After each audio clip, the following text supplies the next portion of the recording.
Assalamualaikum warahmatullahi wabarakatuh. Selamat pagi, salam sejahtera buat kita sekalian. Halo, apa kabar anak-anak sekalian?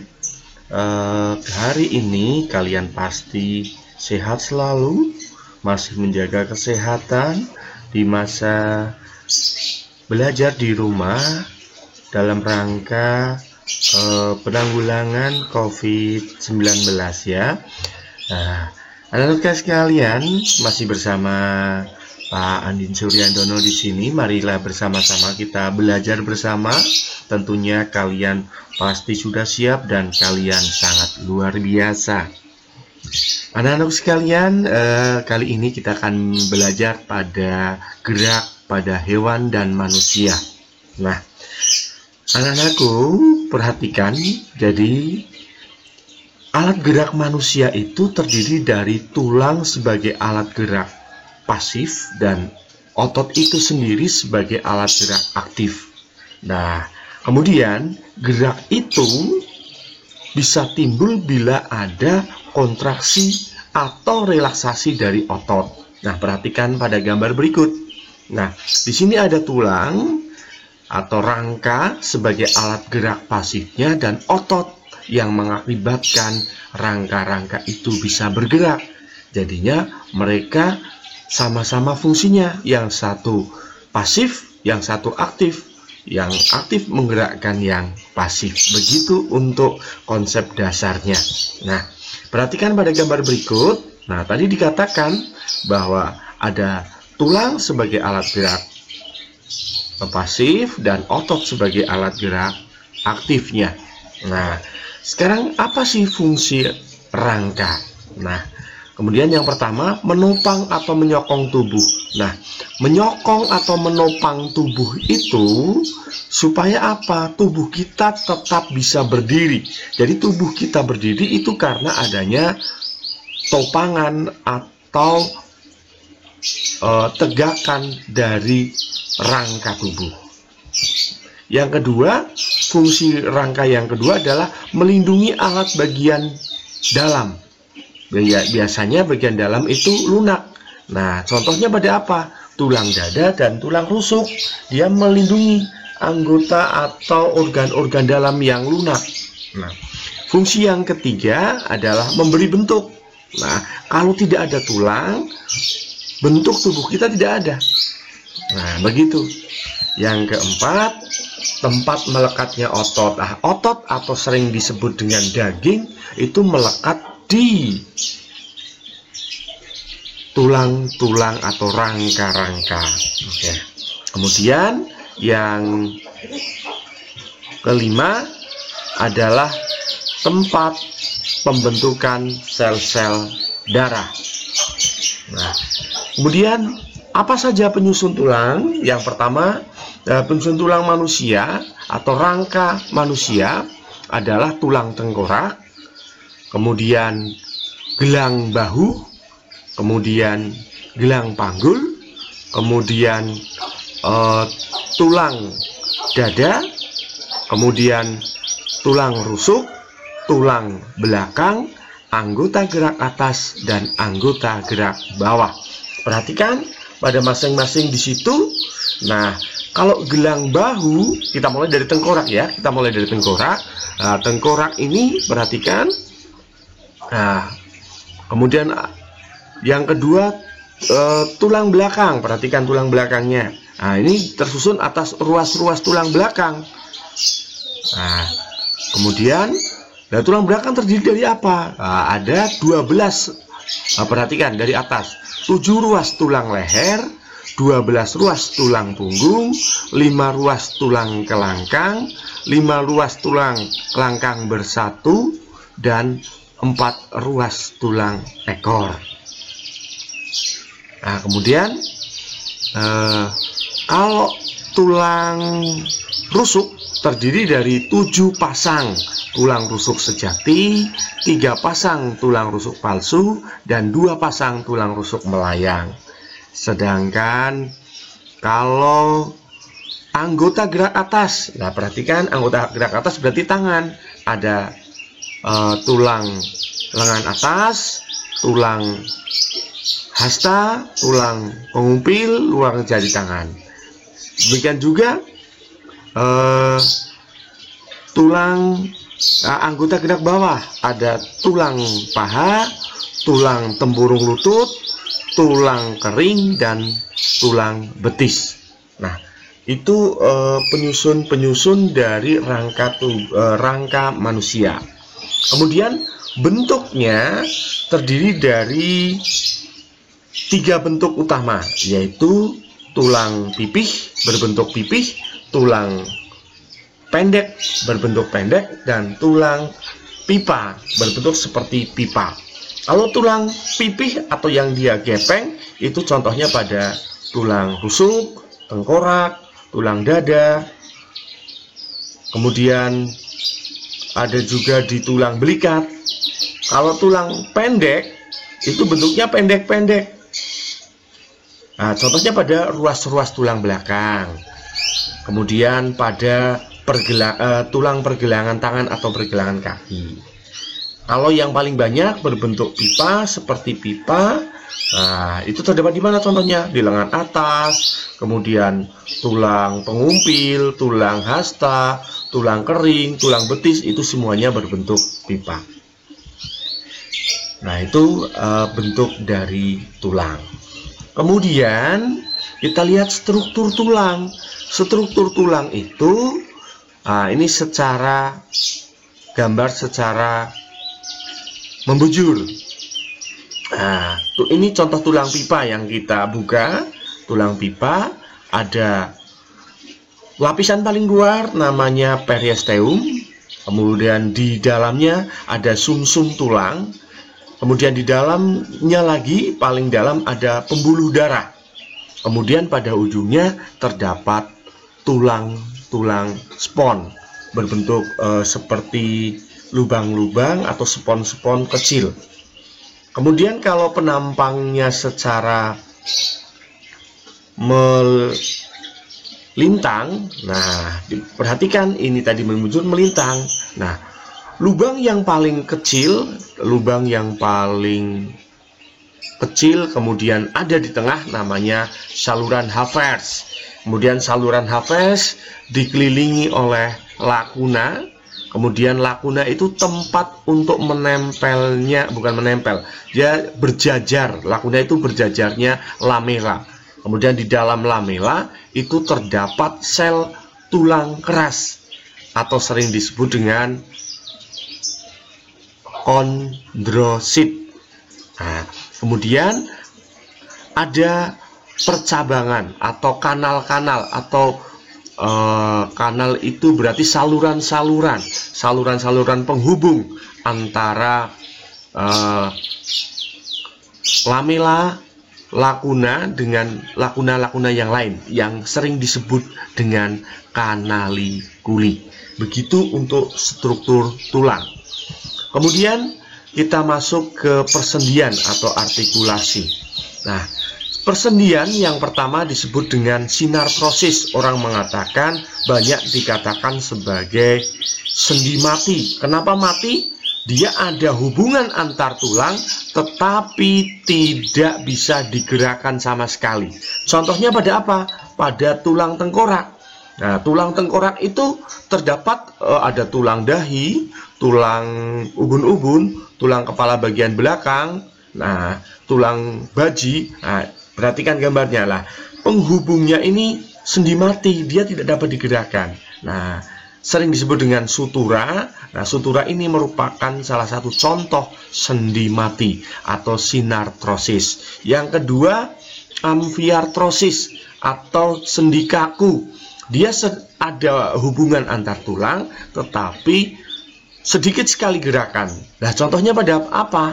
Nah, contohnya pada hubungan antar tulang pada tulang rusuk dengan tulang punggung atau tulang rusuk dengan tulang dada. Nah, perhatikan gambarnya. Ini ada hubungan tapi sedikit sekali gerakannya.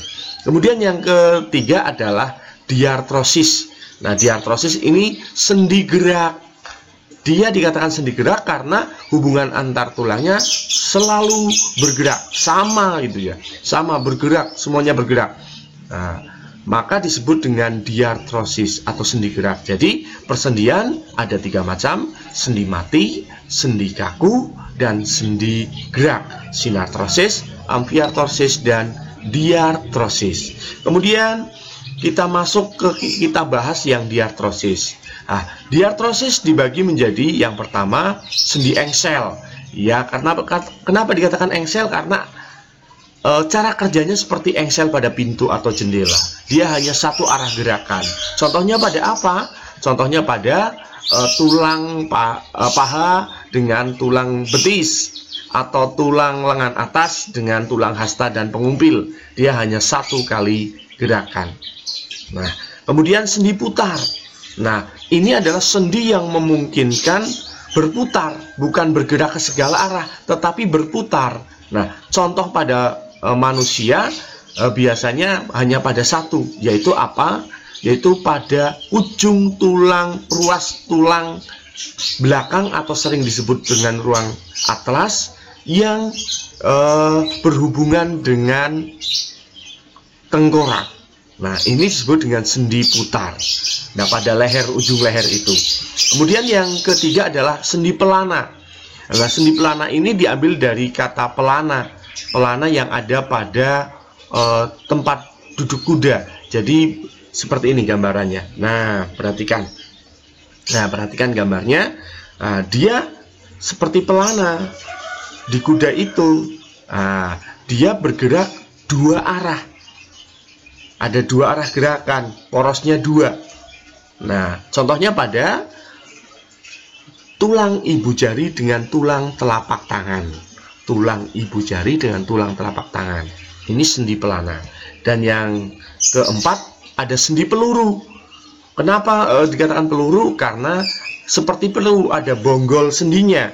Lah, bonggol sendi itu sendiri berfungsi untuk bergerak ke segala arah, yang memungkinkan bergerak ke segala arah. Contohnya pada apa? Gelang bahu. Di mana sih gelang bahu? Di mana? Atau gelang panggul. Nah, di situ dia perhatikan pada lingkaran yang merah itu. Nah, itu sendi peluru. Ya, dia bonggolnya berputar bersama dengan gelang bahu dan lengan atas. Kalau dipanggul, di ujung tulang pahanya. Demikian untuk persendian. Kemudian kita masuk ke otot.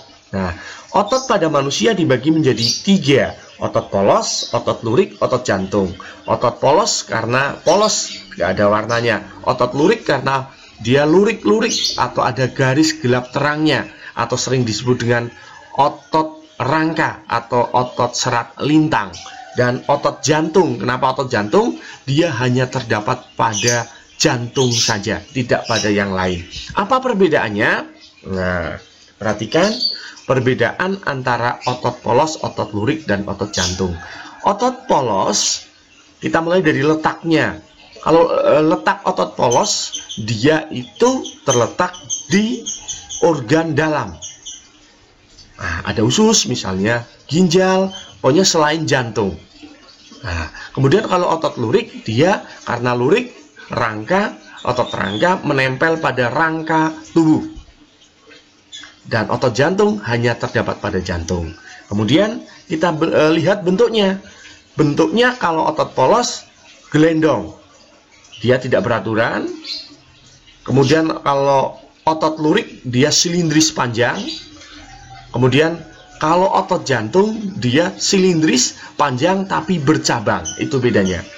Silindris panjang bercabang. Kemudian untuk jumlah inti. Jumlah inti untuk otot polos ada 1, letaknya di tengah. Kalau otot lurik banyak, letaknya di tepi atau di pinggir. Dan otot jantung letaknya di tengah, banyak. Oh ya, hanya 1.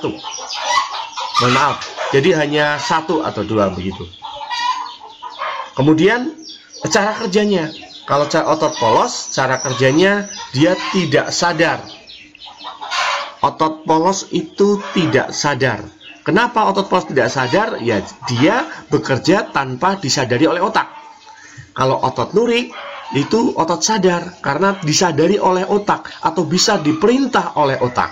Sedangkan otot jantung juga tidak sadar karena tidak bisa disadari oleh otak, tanpa bisa diperintah oleh otak. Oke. Kemudian gerak pada rangka atau sendi. Nah, kan bergerak ya. Ada dua cara gerak, yaitu gerak antagonis dan gerak sinergis. Nah, gerak antagonis ini dari kata harfiahnya antagonis. Antagonis itu berlawanan.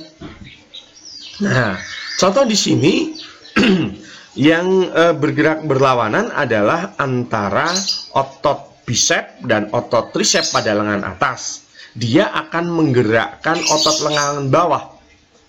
Nah, otot bisep dari kata bi itu 2. Jadi dia ada 2 otot.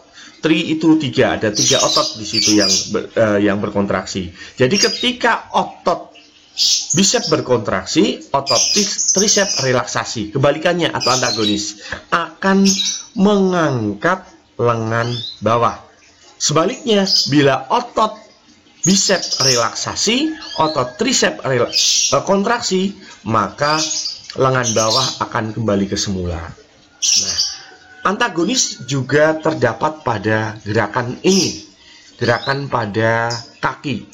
Nah, jadi ketika kaki membengkok disebut dengan gerakan fleksi, dan kaki melurus namanya gerakan ekstensi. Ini juga antagonis juga.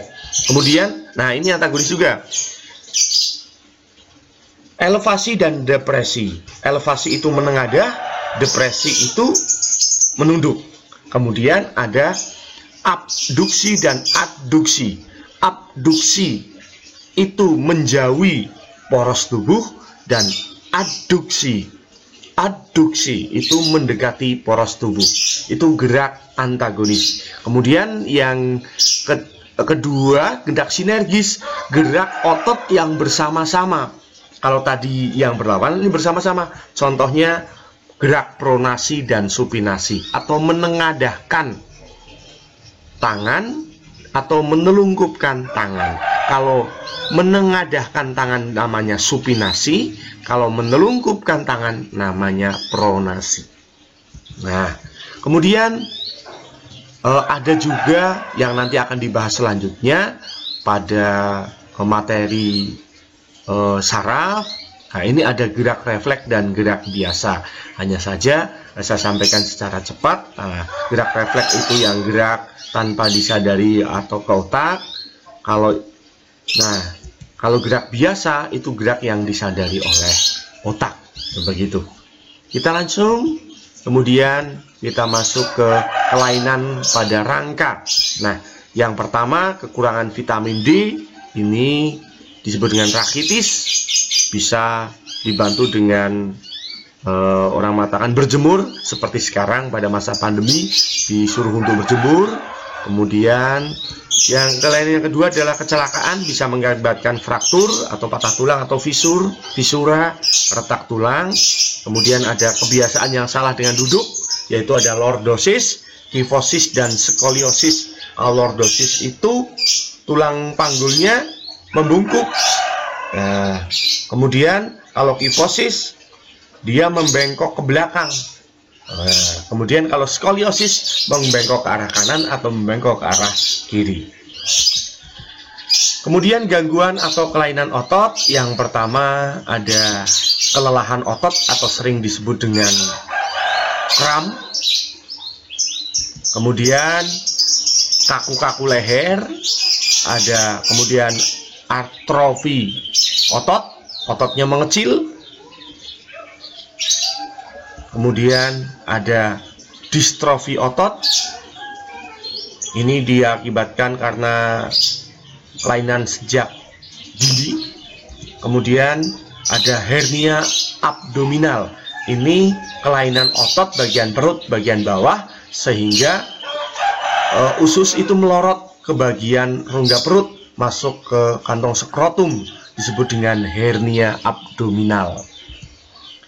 Kemudian yang selanjutnya ada hipertrofi otot. Otot membesar. Ini karena ada latihan atau aktivitas otot seperti orang-orang binaraga begitu. Nah, demikian untuk gerak pada manusia. Semoga bermanfaat. Terima kasih. Assalamualaikum warahmatullahi wabarakatuh.